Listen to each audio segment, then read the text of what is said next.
Mirza Abdul Wadood bag کہتے ہیں کہ یہ کیسی بدنصیبی ہے کہ سیدھے سادے اور سپاٹ لفظ ریپ کے جتنے مترادفات ہمارے ہاں رائج ہیں، ان میں ایک بھی ایسا نہیں ہے جس میں خود لذتیت کا عنصر نہ ہو۔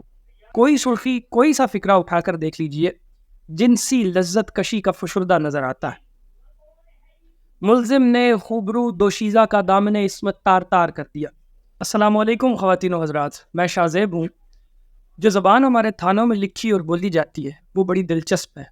جن لوگوں کی اللہ نہ کرے واقفیت ہوئی ہے غلطی سے، وہ جانتے ہوں گے اکثر وہ جو پرچہ لکھا ہوتا ہے وہ پڑھنے بھی نہیں ہوتا۔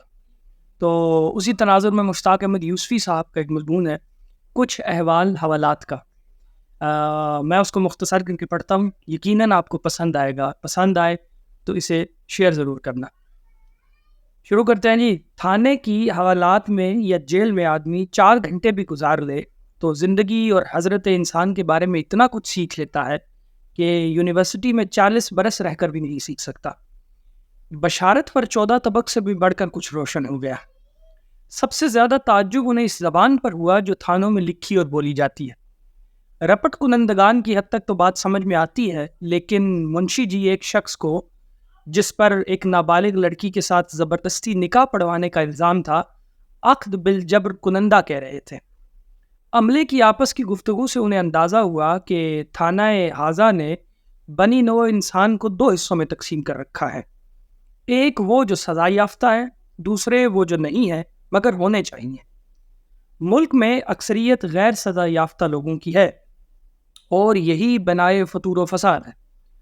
گفتگو میں جس کسی کا بھی ذکر آیا وہ کچھ نہ کچھ یافتہ یا شدہ ضرور تھا۔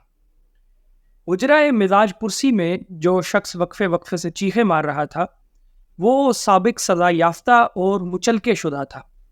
شارع عام پر بوس و کنار کے الزام میں جن 2 عورتوں کو گرفتار کیا گیا تھا ان میں سے ایک کو ASI شادی شدہ اور دوسری کو محض شدہ یعنی گئی گزری ہوئی بتا رہا تھا۔ ہیڈ کانسٹیبل جو خود کو انعام یافتہ کہتا تھا کسی وفات یافتہ کا بیان نزی پڑھ کر سنا رہا تھا۔ ایک پرچے میں کسی غنڈے کے غیر قابو یافتہ چال چلن کی تفصیلات درج تھیں۔ ایک جگہ آتش زدہ مکان مسکونہ کے علاوہ برباد شدہ اسباب اور تباہ شدہ شہرت کے بھی حوالے تھے۔ ASI ایک رپورٹ کنندہ سے دوران تفتیش پوچھ رہا تھا کہ شخص مذکورہ صدر کی وفات شدگی کا علم تمہیں کب ہوا؟ یہاں ہر فعل فارسی میں ہو رہا تھا۔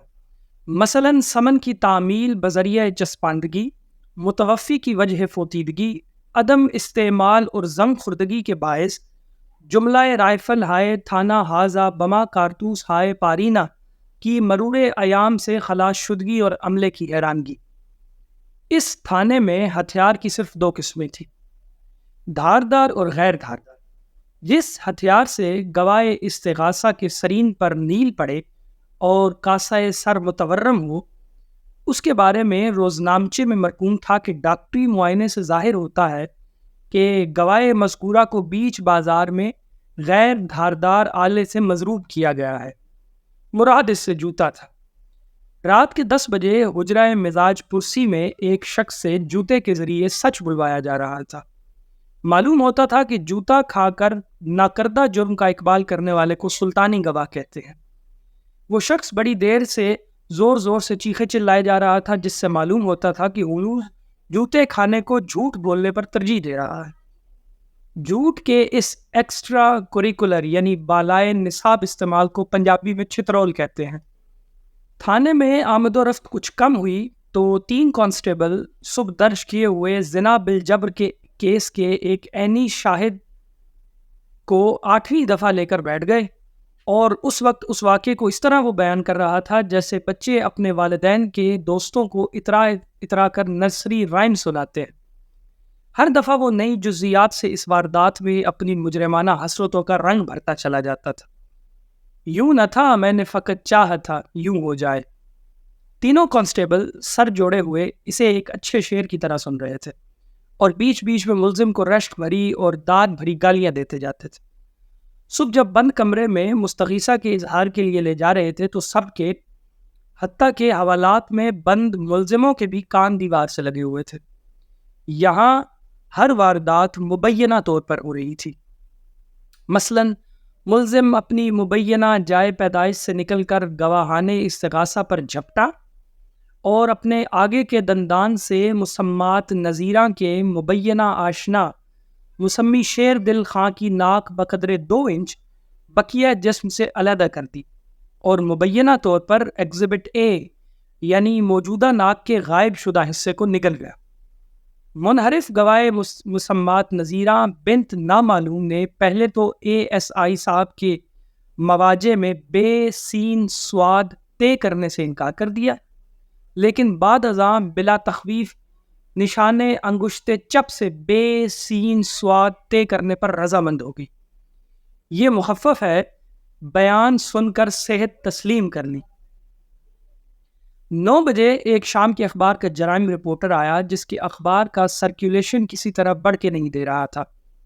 ASI سے کہنے لگا، استاد 2 ہفتوں سے خالی ہاتھ جا رہا ہوں، یہ تھانہ ہے یا گورے غریبہ؟ تمہارے علاقے کے سبھی غنڈے یا تو تائب ہو گئے، توبہ کر لی، یا پولیس میں بھرتی ہو گئے۔ چندے یہی حال رہا تو ہم دونوں کے گھروں میں چوہے کلا بازیاں کھائیں گے۔ اس نے جواب دیا کہ جانے من بیٹھو تو صحیح، آج ایک کے گلے میں گھنٹی باندھ آیا ہوں، ایسا سکوپ برسوں میں نصیب ہوتا ہے۔ بغل والے کمرے میں عینی گواہ 10ویں دفعہ آموختہ سنا رہا تھا۔ تم بھی جا کے سن لو، اور یار 4 دن سے تم نے میرے تبادلے کے خلاف ایک بھی لیٹر ٹو دا ایڈیٹر نہیں چھپوایا۔ ہم ہی جب نہ ہوں گے تو تجھے کون ہتھیلی پہ بٹھائے گا؟ اوے بشیرے 2 چا سلیمانی فٹافٹ لبا لب بلائی ایسی دبا دب ڈلوائیو کہ چائے میں پینسل کھڑی ہو جائے، اور بھائی فیروز دین اس حجرے والے انقلابیے کو چپکا کرو۔ سر شام ہی سے سالے کے دردیں اٹھنے لگتی ہیں، ابتدائے عشق ہے، روتا ہے کیا؟ چیخے ڈکارتے گلا بیٹھ گیا ہے۔ جناب علیم مرد کے رونے سے زیادہ ذلیل چیز دنیا میں کوئی نہیں۔ سالہ خود کو حسن ناصر سے کم نہیں سمجھتا۔ تازہ واردات کی خبر سن کر رپورٹر کی باتشیں کھل گئی۔ اس خوشی میں اس نے ایک سگریٹ اور 2 میٹھے پانوں کا آرڈر دیا، جیب سے پیپرمنٹ اور نوٹ بک نکالی۔ بڑی مدت کے بعد ایک چٹپٹی خبر ہاتھ لگی تھی۔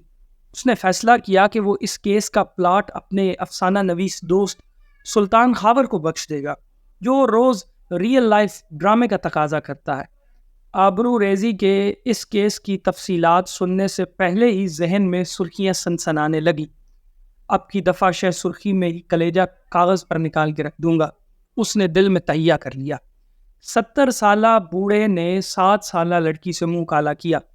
یہ سرخی جمانے کی خاطر پچھلے سال اسے لڑکی کی عمر سے 10 سال نکال کر بوڑھے کی عمر میں جوڑنے لگے، تاکہ اسی تناسب سے جرم کی سنگینی اور کاری کی دلچسپی میں اضافہ ہو۔ مرزا عبدالودود بیگ کہتے ہیں کہ یہ کیسی بد نصیبی ہے کہ سیدھے سادے اور سپاٹ لفظ ریپ کے جتنے مترادفات ہمارے ہاں رائج ہیں، ان میں ایک بھی ایسا نہیں ہے جس میں خود لذتیت کا عنصر نہ ہو۔ کوئی سرخی، کوئی سا فکرہ اٹھا کر دیکھ لیجئے، جنسی لذت کشی کا فشردہ نظر آتا ہے۔